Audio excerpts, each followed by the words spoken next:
बिहार की कई सार्वजनिक सभाओं को संबोधित करने के बाद और बिहार की जनता से वैसे तो निरंतर हमारा संवाद चलता ही रहता है और चुनाव के दौरान भी मैंने लोगों से हालात लिए। यह स्पष्ट है कि यहाँ पर एनडीए की 2/3 मेजॉरिटी से सरकार बनने जा रही है। सर, आप लगातार जनसभा को संबोधित करते हैं, तेजस्वी यादव करें कि बीजेपी अपने सारे बड़े नेताओं को फिल्म उतार दिया, फिर भी बिहार में बदलाव होने जा रहे हैं। नहीं, ये दावा करने दीजिए उनको। मैं मानता हूं उनका यह दावा पूरी तरह से बेबुनियाद है, वह निराधार है। फैसला जनता को करना है और बिहार की जनता ने मन बना लिया है और मन इसलिए बनाया है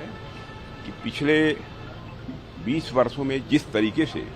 विकास को गति दी है यहाँ नीतीश कुमार जी ने, यह बात सबके चित्त में बैठी हुई है। सब लोग ये मानते हैं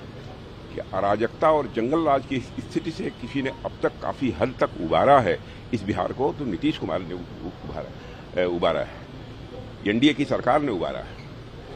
और आगे भी इस काम को आगे बढ़ाने का कोई काम कर सकता है और पूरे भारत में ही नहीं बल्कि अंतर्राष्ट्रीय जगत में बिहार की प्रतिष्ठा को बढ़ाने का काम यदि कोई कर सकता है तो वो एनडीए की सरकार ही कर सकती है।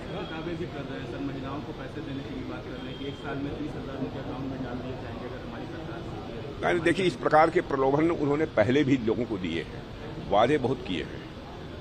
लेकिन वादों को आंशिक रूप से भी आरजेडी की गवर्नमेंट ने कभी पूरा नहीं किया है, चाहे आरजेडी की गवर्नमेंट रही हो अथवा आरजेडी कांग्रेस की रही हो। माने उनके कहने और करने में, उनके वर्ड्स और डीड्स में बराबर अंतर रहा है और उनके वर्ड्स और डीड्स यानी कहने और करने में अंतर होने के कारण ही एक विश्वास का संकट पैदा हुआ है और जिसका एहसास बिहार की हर जागरूक जनता को है। क्योंकि राजनीतिक दृष्टि से मैंने देखा है कि बिहार की जनता बहुत ही जागरूक है और बहुत ही सोच समझकर फैसला करेगी और यहाँ पर 2/3 क्लियर मेजॉरिटी के साथ, 2/3 मेजॉरिटी के साथ यहाँ पर एनडीए की गवर्नमेंट बनेगी। राहुल गांधी कह रहे हैं कि महागठबंधन की सरकार बन रही है और भारतीय जनता पार्टी लगातार वोट चोरी करने का काम कर रही है। देखिए, अब ऐसा है ना कि ऐसे अब शब्दों का प्रयोग तो वही कर सकते हैं और उनके द्वारा तो इसके पहले भी बराबर इसी तरीके की बेबुनियाद और निराधार बातें। एक लाख सवाल की एनडीए की तरफ से लगातार विकास की बात करी जा रही है, लेकिन जंगल राज पर ज्यादा फोकस क्यों करना पड़ रहा है? देखिए, ऐसा है, विकास तो हुआ है, इस सच्चाई को कोई नकार नहीं सकता। सेंटर में भी मोदी जी के नेतृत्व में गवर्नमेंट आने के बाद जितनी तेजी से देश का विकास हुआ है, जो हमारा भारत 2014 में अर्थव्यवस्था के आकार, इकोनॉमी की साइज के मामले में दुनिया के देशों में 11वें स्थान पर था, वह जंप लेकर आज 4थे स्थान पर पहुंच गया है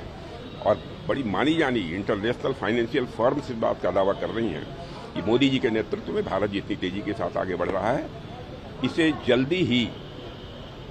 इकोनॉमी की साइज के मामले में, माने अर्थव्यवस्था के आकार के मामले में दुनिया के देशों में तीसरे स्थान पर आने से कोई रोक नहीं सकता।